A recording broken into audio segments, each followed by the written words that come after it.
Buenas noches, les habla Carlos Fernando Chamorro, bienvenidos a esta semana. Esta noche hablaremos sobre la demanda nacional por la libertad de 381 presos políticos, participantes en la protesta cívica a los que se acusa de supuesto terrorismo y crimen organizado, mientras que ningún policía, jefe policial, paramilitar o partidario del régimen ha sido detenido o investigado por su participación en una matanza que ha dejado más de 320 muertos y 2.000 heridos. Aquí en el estudio estarán con nosotros Sandra Ramos de la Alianza Cívica por la Justicia y la Democracia y Lilian Ruiz y Brenda Gutiérrez, miembros del Comité Pro Libertad de Presas y Presos Políticos. Les presentaremos un fragmento de la entrevista que brindó el comandante Ortega a la agencia EFE, en la que nuevamente incurre en al menos 15 mentiras, entre ellas que en Nicaragua no hay presos políticos. Y al final del programa, la sátira de las noticias en la última Mirada News. Empezamos con el análisis de las noticias en nuestro informe semanal.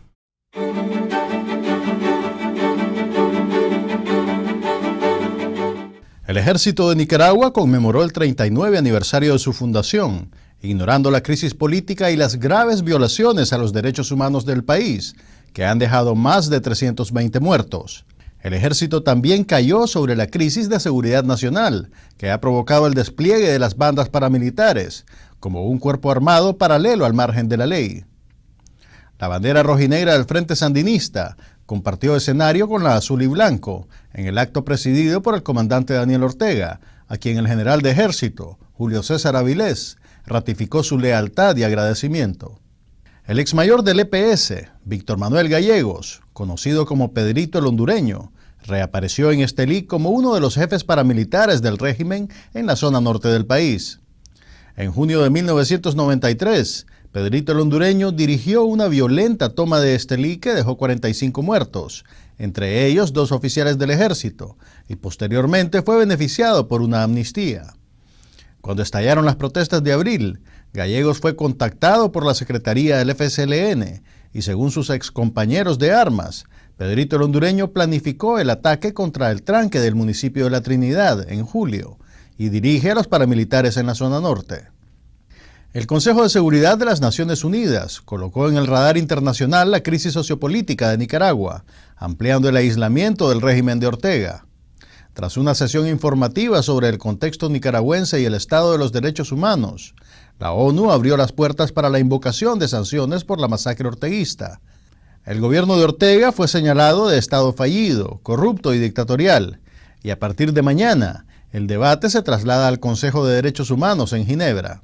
El escenario ahora pasa a Ginebra, el Consejo de Derechos Humanos. Ahí lo que puede y lo que debe ocurrir y para lo que se está trabajando es que se lleve el tema de Nicaragua de manera prioritaria, de manera que ahí salga cuando menos una relatoría especial y misión especial para Nicaragua, que ya lo componen los países y no simplemente un organismo especializado como era el alto comisionado, y que ahí sí salga una resolución específica que también tiene en carácter vinculante, y en el caso que eso no se acate, el Consejo de Seguridad, el Consejo de Derechos Humanos puede volver a referir el asunto al Consejo de Seguridad o directamente a la Corte Penal Internacional para que declaren a Daniel Ortega como un delincuente. El periodismo independiente de Nicaragua fue reconocido por la Sociedad Interamericana de Prensa con el Gran Premio a la Libertad de Prensa 2018, máximo galardón del organismo. La CIP otorgó el reconocimiento a la valentía de la labor periodística nacional, que ha enfrentado acosos, agresiones y violencia ordenada por el gobierno de Daniel Ortega. La CIP también premió al caricaturista de Confidencial, Pedro Molina, por su caricatura titulada Trump tuiteando, publicada en julio de 2017. En Guatemala, el gobierno de Jimmy Morales agravó su crisis política al impedir el ingreso al país del titular de la Comisión Internacional contra la Impunidad, Iván Velázquez. Según el gobierno, el abogado colombiano atenta contra la seguridad y la paz del país. La decisión se produce una semana después que Morales anunciara que no renovaría el mandato de la CICIG, que vence en septiembre de 2019, mientras las Naciones Unidas y la sociedad civil guatemalteca mantiene el respaldo a la CICIG. De vuelta en Nicaragua sigue la ola de detenciones ilegales arbitrarias. Jóvenes de León, Chontales y Managua han sido secuestrados por paramilitares o trasladados arbitrariamente a las celdas del Chipote. Organismos nacionales e internacionales de derechos humanos presentaron evidencias sobre la existencia de una maquinaria de acusaciones viciadas, juicios parcializados y sentencias ilegales contra decenas de presos políticos. El dirigente estudiantil Edwin Carcache, miembro de la Alianza Cívica por la Justicia y la Democracia, es el acusado más reciente por un total de 8 delitos, que incluyen terrorismo e intento de asesinato. El tercer paro nacional de 24 horas se realizó este viernes, en demanda de la libertad de los presos políticos. El paro convocado por la Alianza Cívica por la Justicia y la Democracia demostró el apoyo que mantiene el sector empresarial a la protesta cívica. Según la alianza, el 85% de los grandes, medianos y pequeños negocios se sumaron a la protesta en todos los departamentos del país.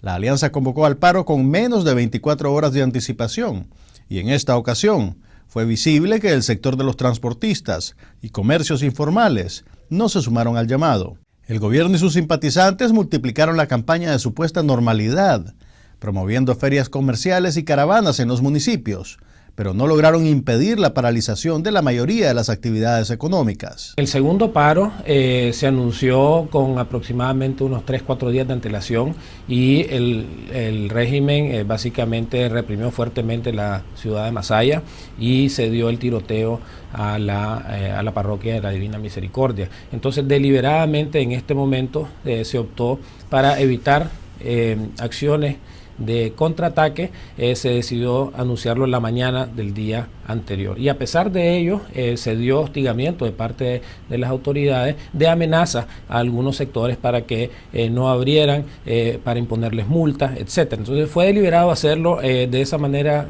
con poca antelación, para precisamente evitar esa contraestrategia.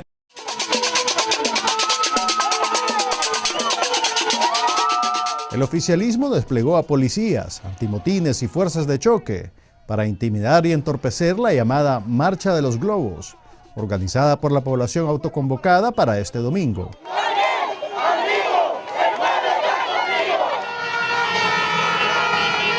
En flagrante provocación, los allegados al gobierno ocuparon la Rotonda de la Virgen, lugar anunciado como meta de la marcha. Los organizadores cambiaron la ruta para garantizar la seguridad de los ciudadanos, que a pesar de todo, lograron ejercer su derecho a protestar. Aquí está Nicaragua, pronunciándose ante la dictadura de Daniel Ortega. Somos el pueblo y el pueblo salva al pueblo. No le tenemos miedo a que seamos el puchito que dice Daniel Ortega y la Chayo Murillo. Yo voy a seguir en las marchas, yo seguiré en la lucha como él estaba. Él podrá estar secuestrado allá adentro y no le van a poder escuchar su voz, pero tengan la plena seguridad que su madre aquí afuera la va a alzar. Esas son algunas de las noticias que tuvieron más impacto durante la semana. La otra noticia es la creciente fuga de depósitos del sistema financiero, que esta semana sumó más de 1.050 millones de dólares, equivalentes al 18% de los depósitos del público. Esta semana el economista Néstor Avendaño advirtió que aunque las reservas internacionales del país ascienden a 2.400 millones de dólares, en realidad la mayor parte de estos fondos son prácticamente intocables y no deberían venderse a los bancos, aunque continúe la demanda y la fuga de depósitos. De manera que de continuar este ritmo de pérdida de depósitos en los próximos meses, y si no se produce un arreglo político facilitado por el presidente Ortega, las reservas internacionales intocables podrían agotarse en el mes de diciembre. Veamos lo que dijo el economista Néstor Avendaño en un fragmento de la entrevista que nos brindó en esta noche. Se habla que tenemos 2.445 millones de dólares en reservas internacionales del banco. ¿Son todas esas reservas, llamémosle así, tocables para tomar y vender? La respuesta es no. Y yo creo que eso tendría que manejarse muy prudentemente. Ojalá lo hagan en el Consejo Directivo del Banco Central. Ahí hay 700 millones de dólares del público no bancario en concepto de encaje legal. ¿Se podría tocar eso para venderle dólares a los banqueros? La respuesta es no, porque a medida que van cayendo los depósitos hay que ir bajando el encaje para poder devolver los depósitos. Hay aproximadamente 175 millones del Fondo de Garantía de los Depósitos, que garantiza el máximo de 10.000 por cliente, ¿verdad? No por cuenta. El FOGADES. El FOGADES.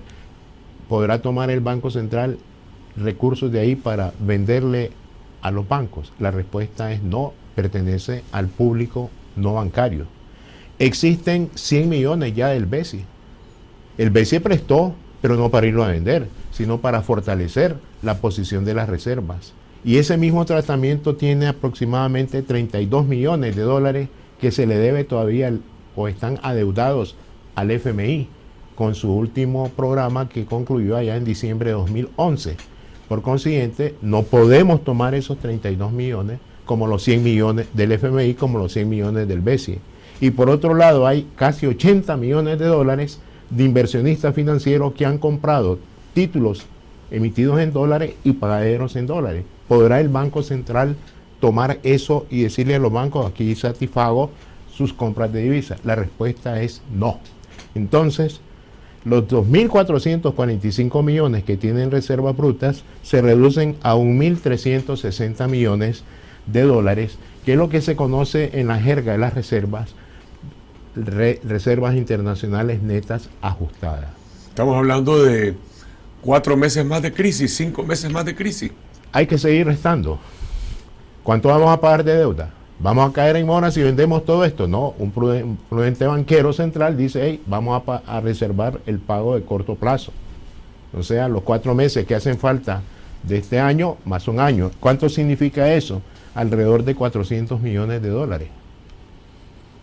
Y para intermediar las importaciones, tenemos ingresos de exportaciones 400 millones promedio mensual, 500 promedio mensual de importaciones, 100 millones promedio mensual de remesa. O sea, quedamos deficitarios en 100 millones de dólares.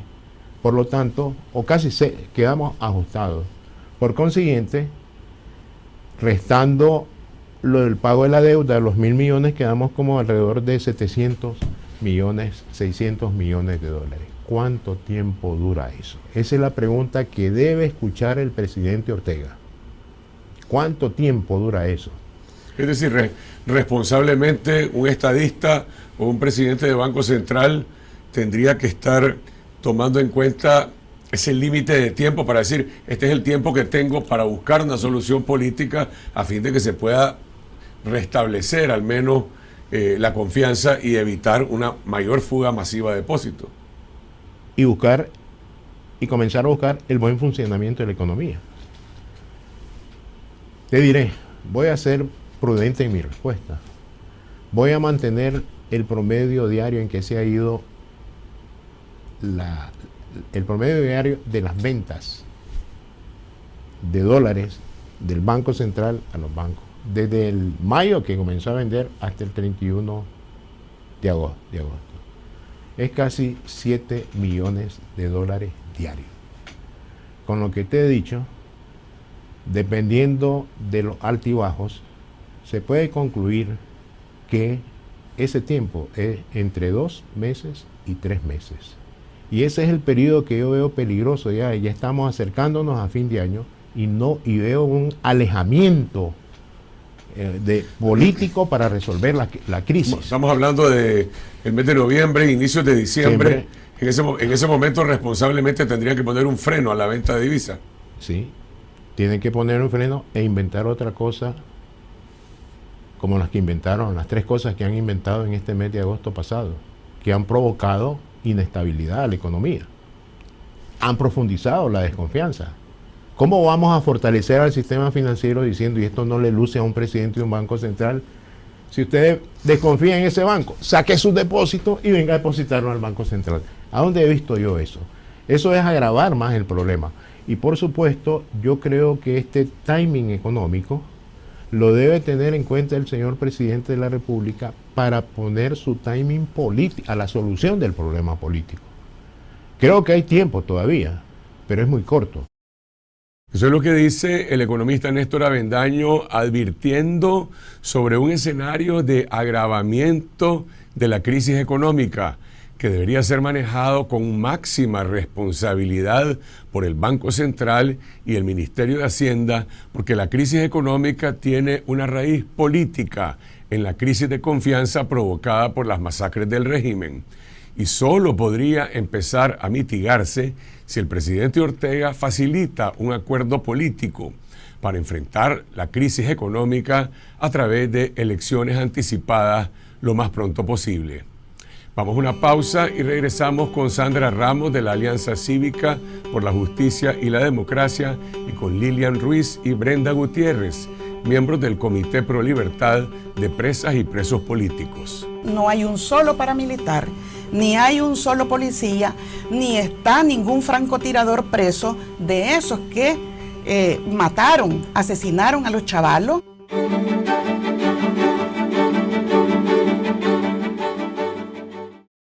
Y ahora vamos al tema de la semana, la demanda nacional por la libertad de los presos políticos. Nos acompaña Sandra Ramos de la Alianza Cívica por la Justicia y la Democracia, Lilian Ruiz y Brenda Gutiérrez. Ellas son miembros del Comité Pro Libertad de Presas y Presos Políticos. Lilian es la madre de Hansel Vázquez, uno de los líderes del movimiento estudiantil 19 de abril, acusado de terrorismo y crimen organizado. Y Brenda es la madre de Kevin Espinosa Rodríguez, quien fue capturado junto a Hansel y otro joven en la zona de Nindirí hace ya 2 meses. Buenas noches, Sandra, Lilian, Brenda, gracias por estar con nosotros. Veamos primero el testimonio de otras madres y familiares de detenidos que, igual que ustedes, están demandando la libertad de los presos políticos, la libertad de Carlos Silva, del ex coronel Carlos Brenes, del mayor retirado Tomás Maldonado, de Irlanda Jerez, de Levis Rugama, de Byron Estrada, de Nairobi Olivas y del vocero de la coalición universitaria Edwin Carcache. Yo creía en el presidente Daniel Ortega con todo mi amor. A mí nunca me dio un sin. A mí nunca me dio 200 Córdoba. Y lo tengo que decir claro, porque si vamos a hablar con la verdad, por eso me duele que no estén hablando con la verdad con mi hermano. A mí no me dio ni un terreno, mi casa es propia. Y sin embargo yo lo hice, hasta fui fiscal. Y Daniel Ortega sabe que ser fiscal es por amor, porque no recibimos ni siquiera una paga del consejo. Lo hice por amor, porque yo me gustaba mi gobierno. Soy sincera. Perdón, hermano, pero tengo que ser honesta, porque vamos a hablar con la verdad, hermano. Y vos sos un hombre intachable. Y le pido perdón a mi hermano por haber amado a un gobierno que hoy me defrauda. Salvadora, ¿cómo fue la captura de Carlos Brenes? Él iba para Costa Rica a hacerse un chequeo de su azúcar, que él cada año va a Costa Rica a hacerse un chequeo. Él ahí iba a pasarse, digamos, mojado, ¿ya? Pero lo agarraron los militares. Ahora no le puedo decir, porque no supe qué hora lo agarraron a él. Es irónico que sean militares, ex compañeros de Brenes, quienes hayan capturado a su esposo. Así es, sí. Pero ellos fueron los militares que lo capturaron. Tomás fue fundador, ¿verdad?, del Frente Sandinista, del Ejército, fue secretario político departamental, luchó por llevar al señor Ortega hasta donde está. Pero bueno, ahorita pues a él no se acuerda, seguro, digo yo, ¿verdad? Pero si se acuerda debe saber que estos señores que hoy tiene ahí reprimido, ¿verdad?, que enfermo, ya producto de todo el trayecto que ellos hicieron, porque estas enfermedades vienen también a causa, ¿verdad?, del estrés y todo que ellos tuvieron en su tiempo, y que ahora los tenga ahí, yo pienso que es una reverenda grosería, ¿verdad?, porque ya son adultos mayores que no pueden estar en esas condiciones. Nosotros vamos a agotar todas las medidas necesarias hasta verlos fuera a los muchachos. Sabemos que ellos están ahí en una cárcel, pero físicamente yo sé que ellos saben que nosotros los estamos apoyando y puede que los encierren a ellos, pero yo sé que ellos saben también de que vamos a seguir luchando y que hay gente afuera de que va a seguir su lugar, porque somos un grupo de personas, digamos, no solo un grupo, sino que Nicaragua entera que quiere la libertad de este país, y si agarran a uno, pues más gente va a seguir saliendo. Yo exijo para mi hermano, además de justicia, que se respete su integridad física y su integridad psicológica. Si ellos se lo llevaron vivo, yo lo quiero vivo de regreso, porque al fin y al cabo solo un joven que está luchando por la democracia y la autonomía universitaria del país. Ellos le tienen miedo a la inteligencia de nuestros hijos. Ellos saben que estos muchachos son gente de bien, que son estudiantes, y ellos eso le temen, porque si vemos en las calles repiten lo que el gobierno dice, todos los calificativos que nos han puesto, y nuestros hijos no. Ellos se expresan educadamente porque son educados. Y ya sabemos que los están calificando de terroristas, de golpistas. Y no, simplemente mi hijo, Nairobi Olivas, pedía y pide en las calles autonomía universitaria, el legado de Mariano Fiallo Gil y libertad para Nicaragua, democracia para Nicaragua. Irlanda está con los presos políticos. No debería estar con los presos políticos si es un delito común. Debería recibir el mismo trato que reciben los presos comunes. En este caso, pues es obvio, ¿verdad? Que Irlanda la están dañando o la están implicando por el simple hecho de presentarse en las protestas como un autoconvocado más, como un líder comerciante, y ahora haber llamado a la desobediencia civil, que ahora es demasiado peligroso ni siquiera llamar a una marcha porque te tachan de terrorista. Estamos siendo asediados desde hace tiempo, estamos siendo perseguidos desde hace tiempo, y ya cuando yo miré todo esto, yo le dije, yo te voy a apoyar, como tu madre que soy, te voy a apoyar. Y ahora que no está su voz afuera en el país, que no me la quieren escuchar porque se me la quieren apagar, ahora va a salir su madre. Eso es lo que dicen los familiares de los reos políticos. Sandra, ¿se conoce cuántos presos políticos existen en estos momentos en las cárceles del régimen? El CENIT, que ha estado llevando un conteo sistemático sobre esta situación y ha estado también atendiendo a los familiares de presos y presas políticas, reporta 381 detenidos en total. De estos 381, 229 procesados, detenidos sin estar en proceso y fuera del término de la ley, 152, y un reporte de 8 desaparecidos. Esto todavía son cifras, ¿verdad?, que hay que seguirlas ajustando, porque no se descarta que exista más información, más personas detenidas. El problema que tenemos en este momento es que el sistema judicial y la policía no registran a los presos en su momento, ¿no? O los ponen con otro concepto que no es el que estamos trabajando en relación a presos detenidos por acciones que ellos señalan que han cometido en relación a su participación en las marchas, a su participación en las protestas, etcétera, etcétera. ¿Cómo valoran ustedes el impacto del paro nacional que se llevó a cabo este viernes en demanda de la libertad de los presos políticos? Mira, este paro ha sido un clamor popular. La gente estaba presionando por una acción más fuerte, más contundente, que permitiera presionar más por la libertad de los presos y presas políticas en este país. Costó tiempo, ¿verdad? Porque esto requiere consenso, requiere discusión de toda la iniciativa privada y de toda la gente pequeña y de la mediana empresa.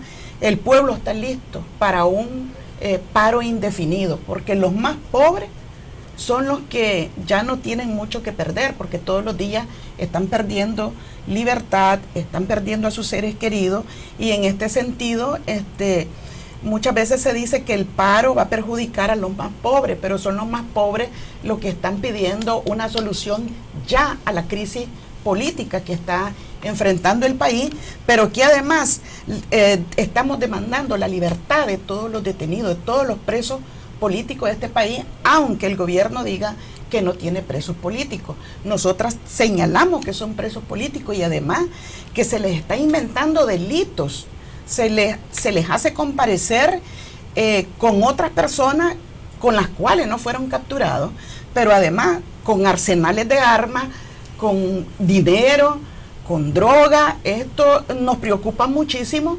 porque están creando toda una artimaña de mentira para judicializar a los jóvenes estudiantes. En el caso de sus hijos, por ejemplo, ellos fueron capturados por policías o por paramilitares. ¿Cuál es el estado de la acusación que le hacen y dónde se encuentran? Los nuestros fueron secuestrados, ¿verdad? Nosotros decimos secuestrados porque fueron secuestrados por encapuchados, por paramilitares en Nintirí. Ellos fueron emboscados por 3 patrullas e inmediatamente ellos los sacaron de las patrullas, comenzaron a golpearlos como eso de las 6 y algo de la tarde del 11 de julio. Y esa misma noche, cuando eran las 10 de la noche, ya ellos estaban en el Chipote. Entonces fue una situación completamente rapidísima, todo con el objetivo, supongo yo, tal vez para que no se moviera lo que era Masaya ni Monibó, para ir a buscar cómo rescatar a los chavalos. Entonces inmediatamente fueron secuestrados de esa manera, violándole toditito completamente sus derechos, porque incluso les quitaron sus zapatos, sus camisas, los tiraron a los vehículos, ¿verdad? Y los golpeaban de manera indiscriminada. Los acusan de terrorismo y crimen organizado. Han sido presentados ante un juez. ¿Les han presentado alguna prueba de lo que los acusan? Ellos fueron presentados, a ellos los agarraron un miércoles, a eso de las 5 o 6 de la tarde. Ellos fueron presentados a los juzgados el día domingo. Fue algo rápido. El día domingo, antes que se vencieran las 48 horas que dan para que uno pueda alegar y poderlos liberar. Entonces ellos fueron presentados de forma rápida para que no se pudiera hacer ningún proceso del exilio personal que se les hace.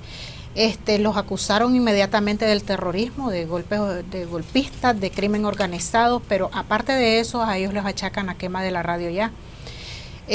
No hay ninguna prueba porque nuestros hijos no estaban en el momento de los hechos de la quema de la Radio Ya.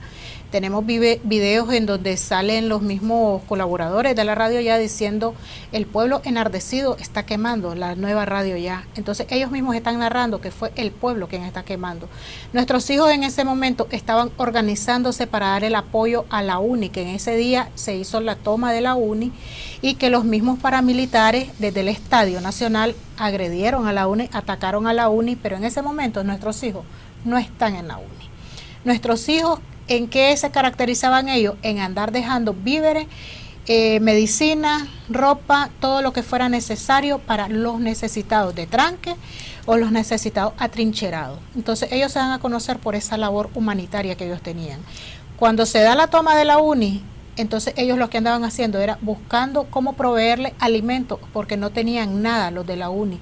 En ese momento es que se les da el ataque y inmediatamente la población se va al rescate de los chavalos atrincherados de la UNI, y de enojo salen los paramilitares a guardarse en la Radio Ya. Entonces el pueblo les da la persecución a la Radio Ya. Y es ahí donde se dan los hechos de la quema del portón de la entrada de la Radio Ya. Ellos están alegando de que perdieron todo el edificio de la Radio Ya por estos 3 jóvenes, que es Rodrigo Espinosa, Hansel Vázquez y Marlon Fonseca, pero nosotros tenemos pruebas de los videos en donde ellos no aparecen. Todos los videos que anduvieron circulando en la web, no están ellos ahí presentes. Ahora, en cualquier caso, estamos hablando de jóvenes que han tenido participación en diferentes grados en la protesta cívica, en las marchas, en las barricadas, pero aquí ha habido más de 320 muertos. Algunas organizaciones estiman en cantidades mucho mayores.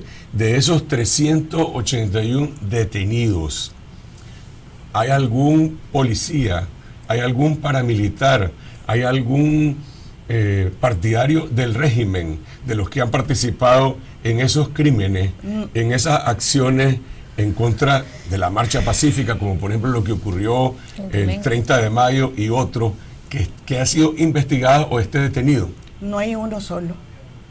Todos son jóvenes, en su gran mayoría, ex militares en retiro, gente del pueblo que estuvo en algún momento apoyando a los chavalos, ¿verdad? Pero esa es la paradoja, ¿verdad? El gobierno habla de derechos para todos y se ha ensañado solamente en jóvenes, en nuestros jóvenes, porque ¿cómo pueden decir que un chavalo de 18 años, de 20 años, puede ser acusado de golpista?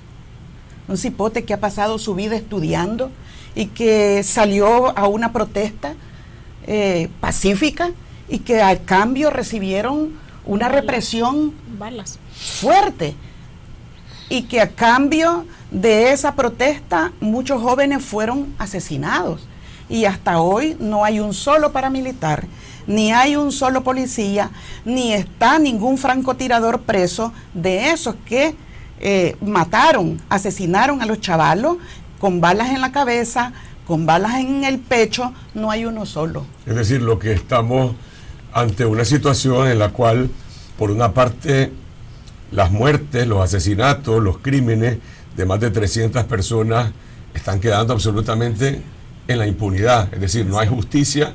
Así y por el otro lado se está persiguiendo, se está enjuiciando, se está encarcelando a personas que participaron en otro tipo de protesta para demandar que se termine este régimen, para demandar justicia, para demandar que se adelanten las elecciones. Mira, el pueblo está en su derecho de protestar, el pueblo está en su derecho de decir si le gusta este gobierno o no le gusta. Eso es parte de la democracia. El problema es el nivel de represión con la que ha sido, se ha pretendido callar las voces de los jóvenes, que son los que realmente salieron a dar la cara por todos los adultos que todavía no estábamos reaccionando. Y se han inventado delitos mal amañados, porque ahora dicen que a todos los que están presos se le va a cargar a uno de los asesinados, cuando ellos no han asesinado a los casi 400 jóvenes y personas que aparecen en los registros de las organizaciones. Pero además de eso, todos estos chavalos, ex militares y personas adultas que han estado siendo apresados, todos han sido bajo una misma modalidad: secuestro y detención ilegal, porque nunca hubo una orden de captura en contra de ninguno de ellos. ¿Qué sentimos nosotros? Que todo está amalgamado, todo el Estado está concatenado para enjuiciar y culpabilizar a estos jóvenes que están detenidos, este gran grupo de gente detenida, y que no tenemos a dónde recurrir. ¿Cómo puedo yo recurrir de amparo a la Corte Suprema de Justicia o a los tribunales si de por sí no he tenido ni siquiera el derecho de presunción de la inocencia? No me permiten, mis abogados, me han cargado un montón de testigos que son funcionarios, ¿verdad?, del Estado, o que gente vinculada al partido en el gobierno. ¿Ustedes han tenido contacto con alguna de las organizaciones internacionales de derechos humanos, con la CIDH, con lo que se conoce como el mecanismo de seguimiento, el MECENI? O bueno, la ONU ya la expulsaron del país, pero la CIDH todavía está aquí. Tuvimos la oportunidad nosotros inclusive de reunirnos con los de la ONU, con el alto comisionado, que fue al última puerta. Nosotros, desde que nuestros hijos fueron apresados o secuestrados, porque la palabra es secuestrado, nosotros anduvimos tocando puertas, y gracias a Dios sí pudimos poner las denuncias en todos los organismos que han venido al país. Pudimos hablar con el alto comisionado, explicarle las violaciones de los derechos de los jóvenes, porque ya de por sí están violentando su privacidad, su libertad. Pero aparte de eso no les basta, sino que ahí en el sistema también siguen siendo violentados sus derechos humanos. ¿Dónde están detenidos sus hijos? Ellos están en el sistema penitenciario de La Modelo. Nada más que los tienen un grupo La mayoría de los presos varones están en la galería, que es la galería 16 de la Modelo. Y hay un grupo limitado que es donde está mi hijo, que es máxima seguridad, de ahí mismo de la Modelo, donde está Medar, donde está Pedro, donde están supuestamente las cabecillas. ¿Ustedes han tenido la oportunidad, tienen derecho a visitarlos, han tenido alguna posibilidad de brindarles asistencia legal o de otra clase? Pues realmente con relación a la asistencia legal estamos siendo, ¿verdad?, asesorados por la CPDH. El señor Montenegro es el que lleva nuestros casos, ¿verdad? Pero aparte de eso, nosotros no podemos ponerle otro abogado, no podemos disponer de nada, porque es una realidad que como está tan amañado el sistema, no dejan entrar a los defensores, no les permiten el ingreso. Es más, nosotros no tenemos participación cuando ellos los llevan en las audiencias, nosotros no entramos, solo nos permiten verlo de 2 a 3 minutos, que para más que todo darle un abrazo, y eso que rodeados de policía y todo eso, todo desde allí hay una completa violación, ¿verdad?, a nuestros derechos, violan los derechos de nuestros hijos y también violan nuestros derechos como padres de familias que somos. Por eso es que nosotros, la demanda principal que nosotros hacemos como comité, ¿verdad?, es esa, la libertad de nuestros presos políticos, porque son inocentes, son jóvenes que su único delito ha sido levantar su voz para decir que basta ya, de verdad, de represión y para un cambio. También estamos exigiendo nosotros que se rinda cuenta, que se enjuicie a todas las personas que han participado en la masacre que ha habido en este país, porque si nuestros hijos están siendo juzgados por algo que no han hecho, ¿por qué no están siendo juzgados los que verdaderamente han asesinado y masacrado a la población? Estamos también exigiendo que se rinda cuenta de los desaparecidos. Esos desaparecidos, ¿dónde están? No van a quedar en el olvido, porque tenemos también que luchar por ellos. ¿Dónde están los que quemaron a los niños? ¿Dónde está el que le pegó el balazo al niño Lorillo? ¿Dónde está toda esa gente? Pero aquí hay 2 demandas que están, digamos, frente a la nación. Por una parte, la del movimiento de madres cuyos hijos fueron asesinados, las Madres de Abril, que han reunido todas estas demandas, las han presentado a los organismos internacionales y en efecto demandan verdad y justicia.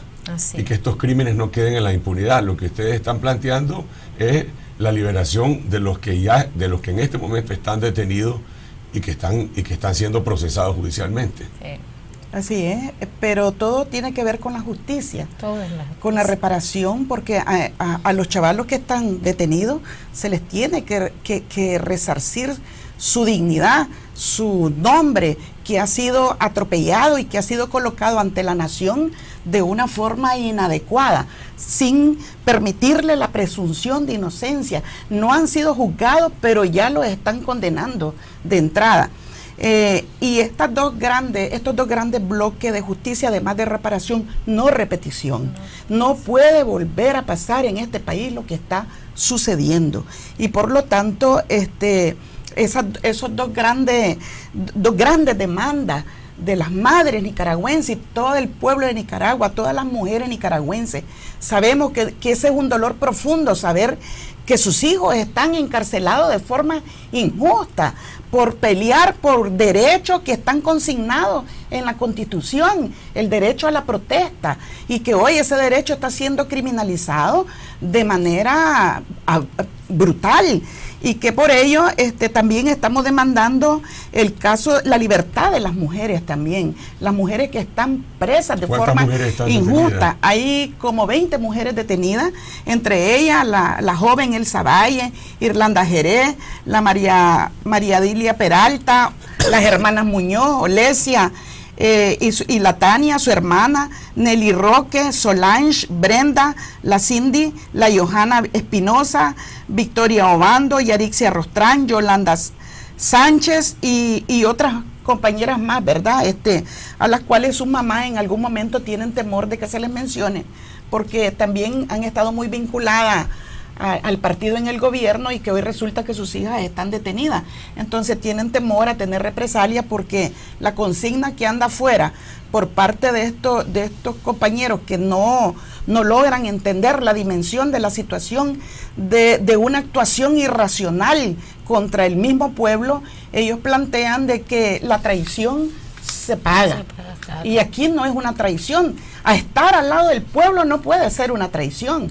Una traición es no estar al lado del pueblo, que es el que está demandando justicia, está demandando democracia, está pidiendo un cambio de timón en este país, que no se repita esta historia nunca más de sufrimiento del pueblo nicaragüense. Volviendo a la situación de los presos, la semana pasada se habló de que por lo menos un grupo, se hablaba de más de 20 presos, habían iniciado una huelga de hambre en demanda de su libertad y en demanda también de que se restablecieran condiciones de dignidad en la situación en que se encuentran.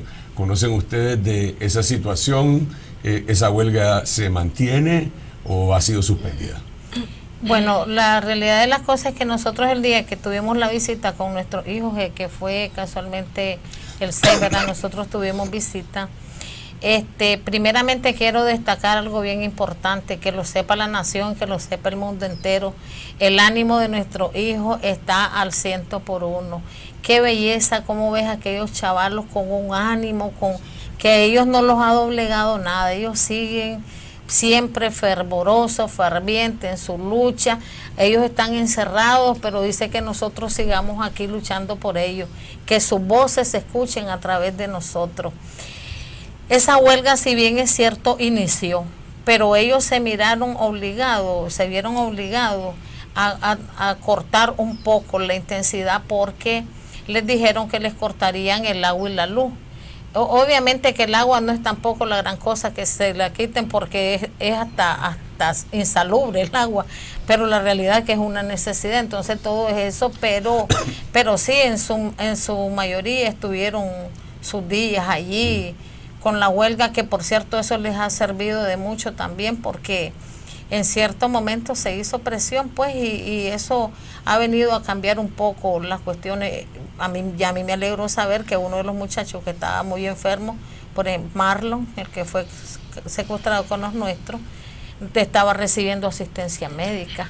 ¿Cuál es la perspectiva de esta situación en las próximas semanas, en los próximos meses? Es decir, ya hay 2 condenados sin prueba, Glenn Slate y Brandon Lowe, a quienes se les imputó el asesinato del periodista Ángel Gaona.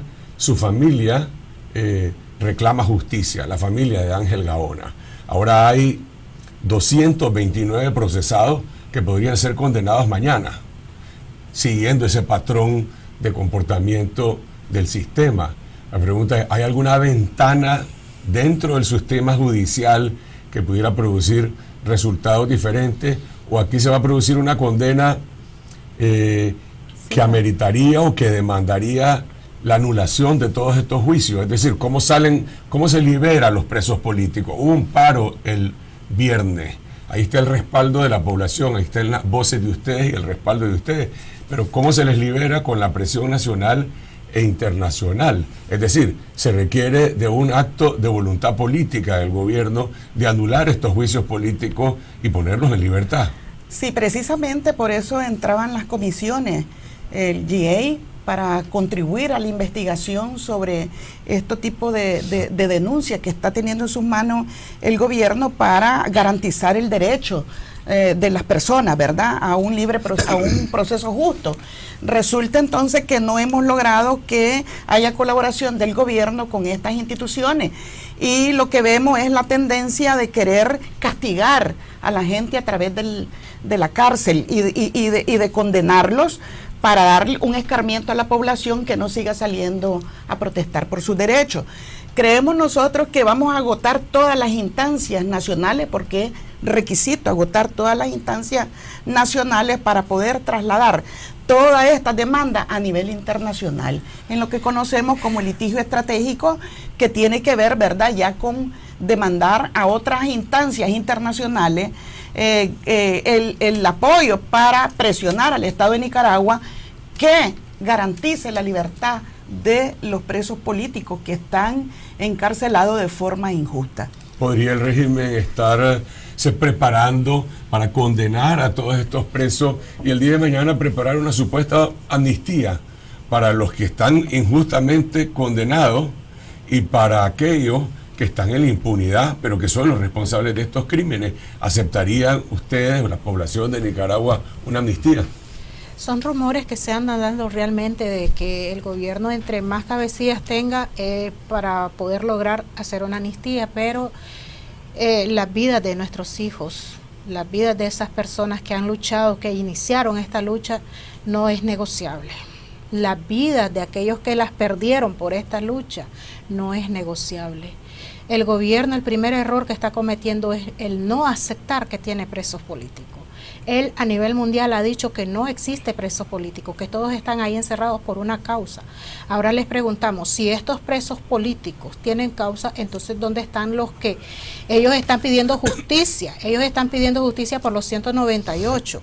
Entonces que empiece él haciendo justicia por los 400 y pico que el pueblo tiene, por todos los muertos que el pueblo dio. El pueblo es el que ha dado a los muertos, el pueblo ha dado a los presos, el pueblo ha venido a exigir el paro a pesar de las consecuencias, porque somos los pobres los que sufrimos esas consecuencias. Entonces, que empiece el gobierno por aceptar su error, que acepte primeramente que tiene tantos presos políticos, que acepte que hay tantos muertos, que no sume solo los de ellos, que sumen los del pueblo, que son mayor. Entonces es ahí donde se puede negociar, que negocie, pero que sea un negocio transparente, no un negocio a puertas cerradas a como él quiere imponer lo que él quiere. No, es el pueblo el que está en condiciones de exigir, no el gobierno. El gobierno ya no tiene moral para exigir. Creo que el gobierno ha intentado manipular las cifras, porque habla de 198 y todo el mundo anda diciendo que son 198 ciudadanos sandinistas, ¿verdad? Que la oposición es la responsable de eso. No, señores, eso no es cierto. Es decir, lo que se ha contabilizado es que sí hay 20 policías, ¿verdad?, que perecieron en algún momento de la confrontación y que ameritan que sean investigados también ese tipo de muerte. Pero para ello necesitamos una comisión internacional independiente que permita esclarecer todos los crímenes que se han cometido en este país en el marco de esta protesta. Pero no podemos nosotros creer que la verdad está al otro lado, sino que por eso necesitamos una comisión internacional que permita llegar a la verdad y que quienes cometieron el delito sean sancionados conforme a derecho y que se les respeten los derechos y que tienen todos los detenidos de manera ilegal, que han sido secuestrados y que están siendo procesados en este momento. Gracias, Sandra. Lilian, Brenda, es la demanda nacional por la liberación de todos los presos políticos y porque se establezca un proceso de verdad y justicia sin impunidad. Vamos a una pausa y regresamos con la entrevista que brindó el presidente Ortega a la agencia EFE, donde precisamente alega que en Nicaragua no hay presos políticos.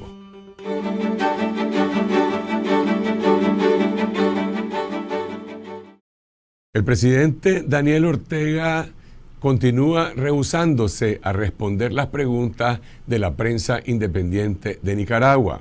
Pero esta semana brindó una entrevista a la agencia española de noticias EFE en la que alega que las protestas contra su gobierno representan un golpe criminal orquestado por Estados Unidos.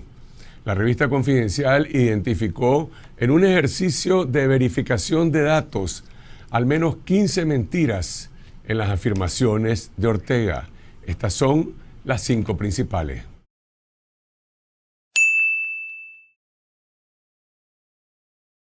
Los únicos paramilitares que han existido en Nicaragua son estos que se forman después de 2007 y han cometido y siguen cometiendo cantidad de crímenes. El comandante Daniel Ortega miente al ofrecer esta definición sobre los paramilitares, según sus propias palabras. En entrevistas anteriores con Fox News, CNN en español, Euronews y otras cadenas, Ortega ha dado diferentes versiones sobre el origen y la identidad de estos grupos armados. Grupos paramilitares organizados por los golpistas, por la derecha, han asesinado en los tranques, son policías voluntarios. Usted está diciendo que esta gente que estamos viendo en esta foto son paramilitares. No son paramilitares, no. ¿Qué son? son ciudadanos defendiéndose. Una investigación de Confidencial reveló que entre 2011 y 2017, al menos 22 miembros de grupos armados fueron muertos en combate por el ejército. Sin embargo, el gobierno negaba que fueran grupos armados, identificándolos hasta ahora como delincuentes comunes, ligados a abigeato, asesinatos, robos y narcotráfico.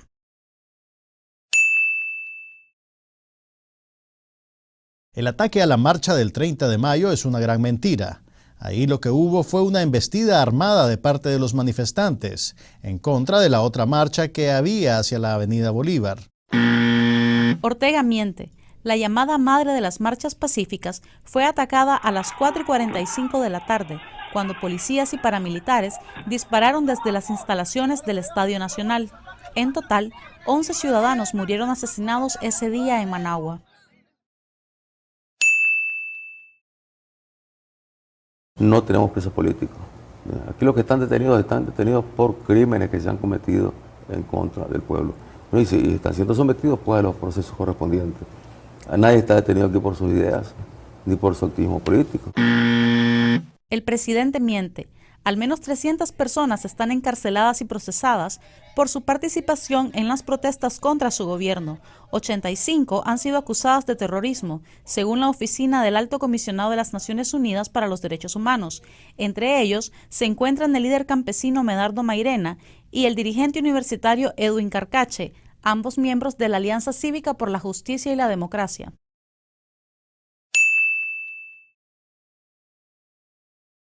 Para ellos, la OEA, la CIDH, aquí los únicos muertos que han habido son los muertos que identifican los organismos de derechos humanos y los grupos políticos que nos son adversos. Para ellos no existen los 22 policías muertos, ni los compañeros quemados que eran civiles. Ortega miente.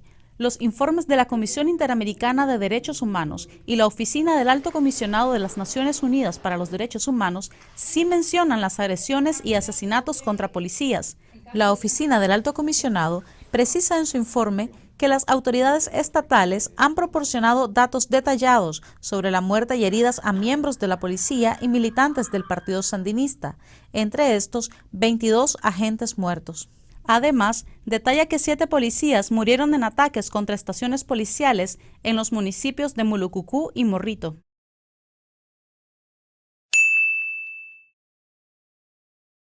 Lo que hay son versiones interesadas, no pruebas que por razones oscuras inventan torturas. Nosotros no aplicamos torturas, es un principio. El presidente miente. Familiares de los detenidos y encarcelados han denunciado tortura y malos tratos en las celdas del Chipote y cárceles del sistema penitenciario, incluso en casas de campaña del partido FSLN. La Oficina del Alto Comisionado detalló en su informe final que algunos detenidos han sido sometidos a torturas físicas, incluyendo quemaduras, el uso de alambres de púas, golpizas con puños, tuberías e intentos de estrangulación. Hombres y mujeres han sufrido abuso y violencia sexual. Además, son sometidos a torturas psicológicas que incluyen amenazas de muerte. ¡Exigen justicia! Estas son únicamente 5 de las principales falsedades contenidas en la entrevista que brindó el comandante Ortega a la agencia española EFE. Y para chequear la lista completa de mentiras y hacer su propia verificación de datos, lo invitamos a visitar mañana confidencial.com.ni. Vamos a una pausa y regresamos con las noticias satíricas en La Última Mirada News.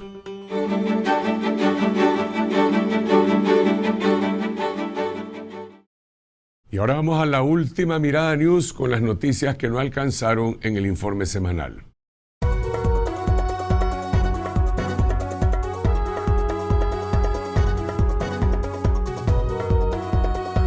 Hola, bienvenidos a La Última Mirada News, soy Juan Carlos Sampié. Esta semana el Ejército de Nicaragua celebró el 39º aniversario de su fundación. ¿Están seguros que no es también el ejército del FSLN? Porque creo que el número de banderas rojinegras es igual al número de banderas azul y blancas. El general Julio César Avilés aprovechó la ocasión para autofelicitarse por la protección de 200 objetivos estratégicos vitales para el funcionamiento del país. Fue determinante para llegar a restablecer la paz. Es una lástima que no protegió con igual celo a más de 322 objetivos humanos indispensables para el país. Menos mal que el ejército es neutral. ¿Se imaginan si fuera parcial? Esta semana el Consejo de Seguridad de la ONU se reunió para debatir si debatían las masacres en Nicaragua. Al menos la reunión sirvió para revelar de dónde viene el estilo retórico del comandante Ortega. Pero la política destructora de Estados Unidos frente a Nicaragua no data de ayer. La injerencia en sus asuntos internos fue confirmada en La Haya en 1986. Cabe recordar la descabellada incursión del mercenario William Walker, que apoyado por empresarios y políticos estadounidenses, invadió Nicaragua militarmente y llegó a autonombrarse presidente de Nicaragua en 1856. Por eso el comandante siempre nos recuerda al azote del colonialismo, el imperialismo yanqui y las guerras tribales de los neandertales. Todo está conectado. Lo bonito de este juego es que cualquiera puede jugarlo. Hay que recordar la injerencia de Washington en otros estados latinoamericanos. En particular, los cubanos recordarán la invasión de la Bahía de Cochinos. A finales de los años 30, la gran purga stalinista mató a 400.000 personas. Así que no creemos que Rusia esté en posición de defender al Estado nicaragüense ante esta circunstancia. China opina que la situación en Nicaragua no constituye una amenaza a la paz ni a la seguridad internacional. El Consejo de Seguridad no debería involucrarse. Gracias al representante de China, y no nos extraña que no considere pertinente hablar de las masacres en Nicaragua. Después de todo, las protestas estudiantiles de la Plaza Tiananmen en 1989 fueron reprimidas con violencia, y es la fecha y todavía no sabemos cuántos ciudadanos murieron. Así que no nos extraña que ahora quiera ignorar lo que pasa en Nicaragua. ¿Ven qué divertido? Recordamos que Estados Unidos fue condenado por la Corte Internacional de Justicia de La Haya en el año 1986. Qué bueno que Nicaragua reconoce la autoridad de organismos supranacionales, porque puede ser que pronto se abra un juicio contra alguien.